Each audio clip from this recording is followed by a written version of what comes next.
Hello, I'm Taj, digitally known as Tropic Vibes, the host of Nifty Business, where we highlight NFTs and explore Web 3.0 as we move from pure speculation to creating real-world value.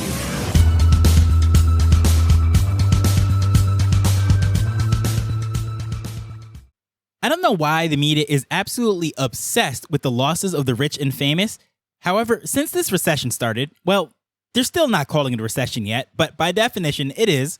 Or if you want to settle on the term bear market, either way, since the start of it, there have been countless headlines about the fortunes lost by famous people.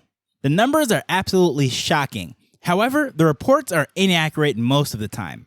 So today, we're going to discuss the so-called losses of 2022. If you follow the headlines, you'd believe that pretty much everyone that had investments is heading for food stamps and ramen noodle diets. Some of the favorite people that love to be highlighted are Elon Musk, who is the CEO of SpaceX and Tesla, also the world's richest man, Jeff Bezos, who needs no introduction as the founder of Amazon, although he has stepped down as the CEO, and of course our good friend Mark Zuckerberg, the founder of Facebook and the CEO of his parent company Meta. These three gentlemen, just to name a few, have lost billions. At least that's what the media would have you to believe, especially Elon Musk. I've seen figures as high as $70 billion have estimated his losses to be.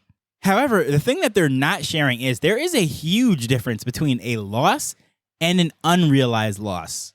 And just to give you a few examples, a lot of people lost a lot of money on football this weekend. First of all, there were so many upsets, I can't even think of a weekend like this. I mean, sports is always filled with drama, but this weekend in particular, if you're watching the NFL and college, there were just a lot of upsets. But the one that sticks out was New York Jets beating the Green Bay Packers.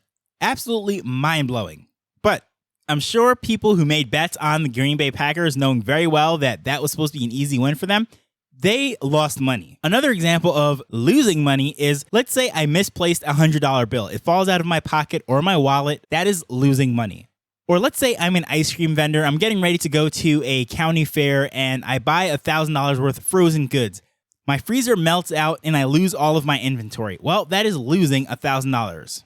But that is completely different than an unrealized loss. So for example, if I bought a house for $400,000 18 months ago, and I look at the value of that house today, I call up a real estate agent and ask them to give me a value for my house, and they say it is $300,000. On paper, that might sound like I lost $100,000 since I purchased a house. However, that is not necessarily true. Unless I sell that house today, it is an unrealized loss. That loss is just in paper, the value of the house, but it really doesn't matter as long as I'm living in it. A lot of people might look at their IRAs and their 401ks, see that the stock market and all their investments are down significantly. So let's just say at the peak of it, it was $500,000. And you look at it today and it is $250,000. Well, if you follow what the media is saying, you've lost $250,000. But no, that is not true.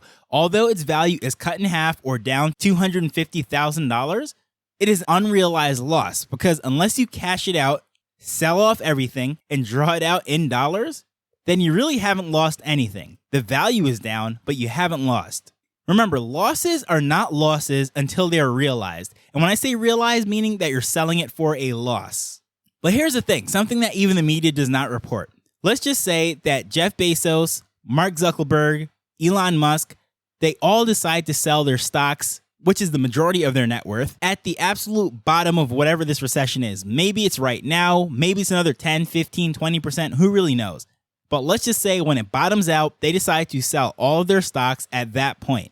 Even then, they still really haven't lost money because remember, when they started their companies, let's say they put $1 million into it, $2 million. I don't know exactly what figure each of these men put into it.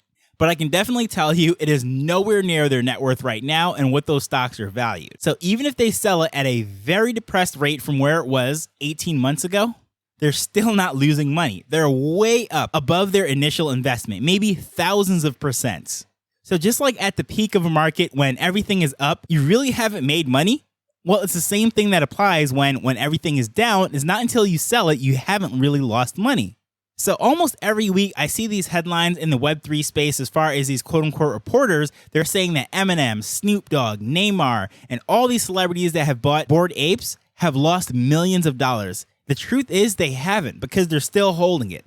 In the case of Eminem and Snoop Dogg, they're building brands around the intellectual property, the IP of their characters. Those Bored Apes are featured on products, in music videos, and so many other areas. They're monetizing it. So although they haven't sold, they actually are making money on it. Sure, the value of them on the open market might have fallen, but also that is just the overall market. Those specific ones have an increased value for a couple reasons. Number one, they're using them in commercial ways, but also knowing that the previous owner was a celebrity gives it increased value. And there is no way to quantify that to see how much Snoop Dogg's Bored Ape is worth in comparison to the floor price. It has nothing to do with the rarity. And what something is worth is what the next person is willing to pay for it.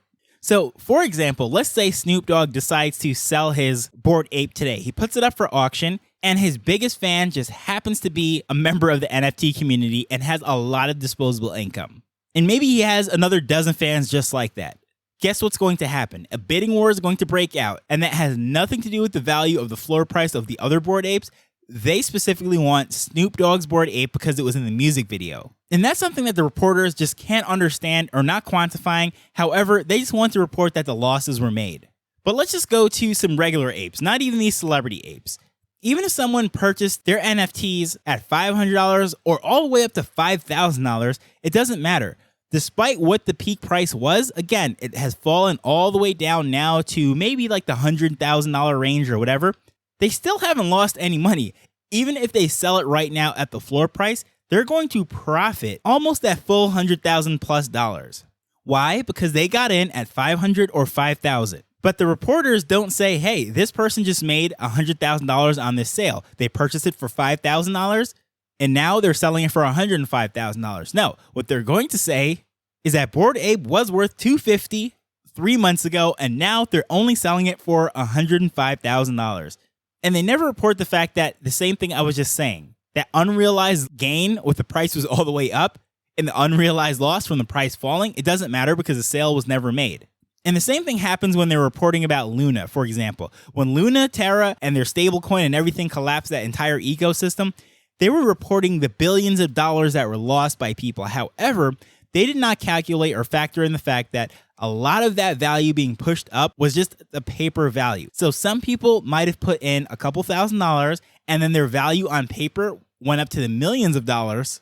And it's going to be reported that they lost millions, but not really. They really lost those couple $1,000s that they initially put in. I mean, that doesn't make the pain any better. Seeing that at one point your wallet was worth, let's say, $1 million and now it's only worth $100, that hurts a lot. But it's not like they bought in at the peak and saw it fall all the way down, which some people did. And that really hurts. But the people that ran up the most, they purchased it at very low prices and just kept the money there. And those quote unquote returns that were on paper, the money was compounding as they were printing more coins and tokens. Then it was just wiped out. It was vanished, at least that value on paper. And that's exactly what happened. So that's a completely different thing. So why are these losses being overreported anyways? Well, this is something that I've mentioned many times.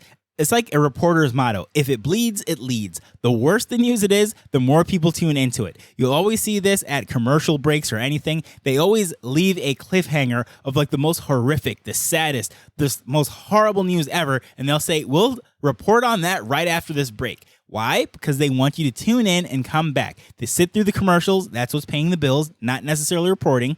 And then you come back and you hear whatever story it was because you were just left off at that horrible cliffhanger. People are interested in bad headlines. In addition to that, there's also institutional FUD, meaning a lot of these legacy companies and legacy brands, legacy money, even the Fed and all the stuff that they're doing with the dollar and all that, which I'm not even going to get into on this episode. There's a lot of reason for them to want to FUD Web3. They want to spread fear, uncertainty, and doubt. And that's what FUD means if you're new to this whole ecosystem and not familiar with all those acronyms. But FUD is something that is being spread to help to lower the price. People hear some bad news, and what do? They want to pull out their money. They want to go elsewhere. And that is something that has been used by the governments, various regulatory agencies, or even competitors. For example, the traditional banking institutions, they don't want people to go to crypto where there's lightning speed transactions and low fees, crossing borders and all that stuff. No, they want you to stick into the old school way. So, of course, they're going to spread the most FUD, fear, uncertainty, and doubt, because they want people to say, you know what, this is too much risk. I'm going to just stick with wire transferring my US dollars, even though it's going to take days and it's going to take a lot of money, but it's been safe, tested, and true for decades. And that's what they want. But in addition to that, without any kind of FUD conspiracy, although the West is capitalistic at heart, there is like an underlying disdain for wealth. And even if you look at comic books or movies, a lot of the times you're going to see these businessmen as like the biggest villains.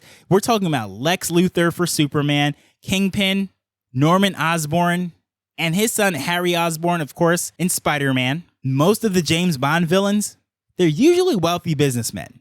So it's almost like society on a whole is rooting against people with wealth losing money, and hyperinflating these numbers only gets more clicks and so forth. But have people lost money with NFTs? Absolutely. I'm not going to downplay that. People definitely have lost money, but not everybody. For example, I can honestly say I haven't.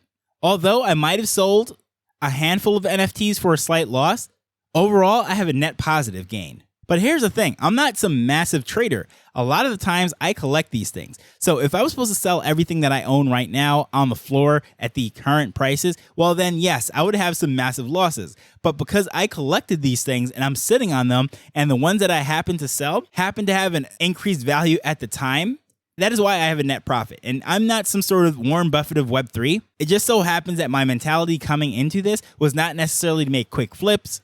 I was literally buying things that I like, getting into communities that I saw value, and playing with this tech just in general. So when I hear people say, well, we've all lost money, I kind of laugh at that because no, we haven't all lost money. Are all of our values down? Well, probably. I would say maybe 90%, 95% of people.